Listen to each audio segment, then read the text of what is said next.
સતત 3 દિવસની તેજી બાદ બજારમાં આજે લાગી બ્રેક. બજારમાં હળવું દબાણ જોવા મળ્યું. નિફ્ટી ટોપથી લગભગ 100 પોઈન્ટ ઘટીને 25,800ની નીચે. બેંક નિફ્ટીમાં પણ ઘટાડો સાથે મિડકેપમાં પણ જોવા મળી નરમાશ.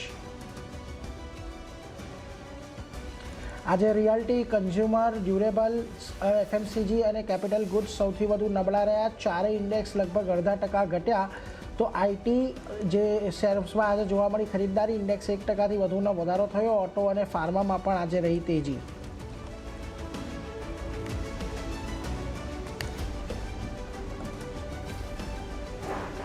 ગોલ્ડ અને સિલ્વર ફ્યુચર્સ પર વધારાનું માર્જિન દૂર કર્યા પછી એમસીએક્સમાં તેજી. શેર 4%ના વાયદાનો ટોપ ગેઇનર બન્યો. એમસીએક્સ અને એનએસસીએ ગોલ્ડ ફ્યુચર્સ પર 3%ના વધારાનું માર્જિન અને સિલ્વર ફ્યુચર્સ પર 7%નું વધારાનું માર્જિન કર્યું દૂર. નોંધપાત્ર અસ્થિરતા પછી લાદવામાં આવ્યા હતા માર્જિન.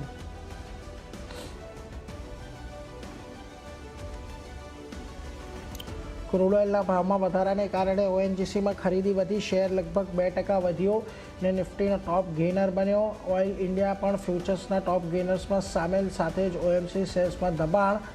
આંતરરાષ્ટ્રીય બજારમાં બ્રેન્ટ ક્રૂડ $71ની નજીક પહોંચ્યું.